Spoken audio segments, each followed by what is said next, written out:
To watch more videos and support our channel, Dalit Poetry and Literature, please subscribe. Jaibai Chaudhary. Jaibai was born in 1890 to a Mahar family in Umred, Nagpur district. In 1896, famine drove her family to Nagpur. As a child, Jaibai would go to gather sticks for firewood near the village missionary school. Miss Gregory from the school asked her to come to school. From then on, Jaibai would attend the school under the pretext of going out to gather firewood.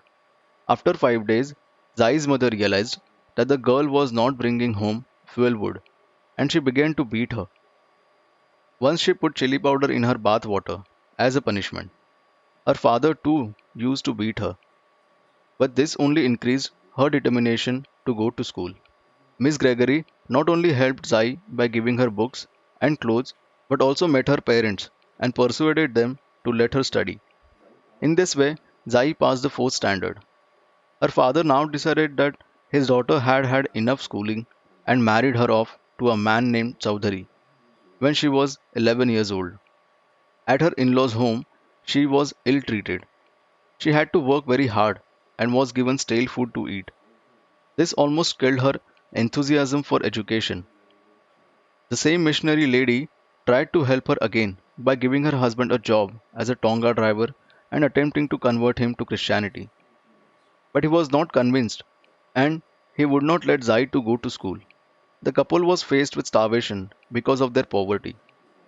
Zai began to work at the railway station as a coolie. She would carry loads from Nagpur as far as Kamathi and in this way earn a little money. After 4 or 5 years, she gave up this occupation. She found a job as a teacher in a mission school in Timki on a salary of 4 rupees a month. But when the pupils in the school learned that their teacher was a Mahar, the children began to leave school. The school director dismissed her as he felt that children were being withdrawn from the school because of her. After this incident, Zai's determination to work as a teacher increased. She began to feel that she too should do something for poor untouchable girls. During this period, she also began to attend meetings with Baba Sahib and other leaders and to give speeches. As a result of this, her husband and mother-in-law would often beat her. At last, in 1924, she started a school called Chokha Mela Kanya Shala in New Colony in Nagpur. She went from house to house to collect contributions for the school. She started teaching in a small building, and within 4 years, the number of girls increased, and a proper little school was built up. In 1945, about 125 girls were studying in Jaibai's school. She had to attend to her housework as well as run the school. Soon, the school had students up to matriculation. In 1945, Jaibai was a major activist of the Scheduled Caste Federation. She set an example to others in the way she overcame the most difficult circumstances. Jaibai had two sons and a daughter. One of the boys died in the childhood. Kusumvati Deshpande, a professor of English and a Marathi writer in Nagpur, has written a biography of Jaibai in the form of a story published in the collection entitled Moli, Firewood. In those days, the winds of untouchability were very strong. Girls who wanted to go to school would have to stand outside the classroom and follow the lessons peering through the door or window. It was in such an atmosphere that Dr. Babasaheb Ambedkar's speech began to touch the hearts of the untouchable people and urged them to fight against their circumstances. Jaibai took Babasaheb's call to heart as a challenge. Seeing the poverty of the Dalit community in which she was born and grew up, she did not weep or blame God or fortune. Rather, she snatched the quill from the hand of the witch who writes the fates of men and placed it in the hands of poor, untouchable girls and women. She started her own school and was its founder, director, and guide. Jaibai was a memorable presence in many meetings and gatherings. In men's meetings, she would set out her views candidly, and in women's meeting, she would counsel the women on many subjects. Jaibai was also a poet, and she gave poetry readings on the radio. In 1960, the annual conference of the All India Dalit Congress was held in Nagpur on the 8th and 9th August. Dr. Babasaheb Ambedkar presided at the conference. A Dalit Women's Conference was also held on this occasion, with Gunabai Gadekar as a chairperson. Jaibai attended this conference.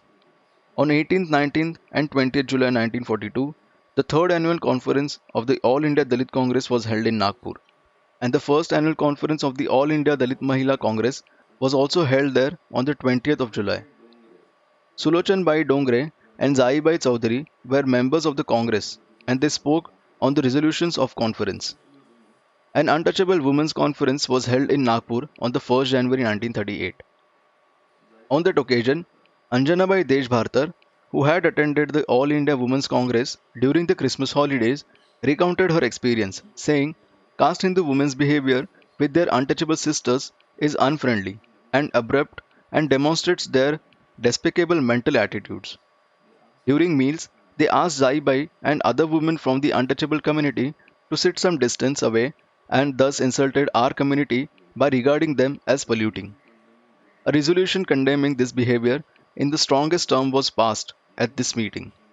A new association named a Srimati Ramabai Ambedkar Society was also established. The first conference of the Savner Tehsil Untouchable Council was held on 31st January 1939 in the village of Dhorad, presided over by P.P. Bhajghate. Jaibai Chaudhary was also present on the occasion.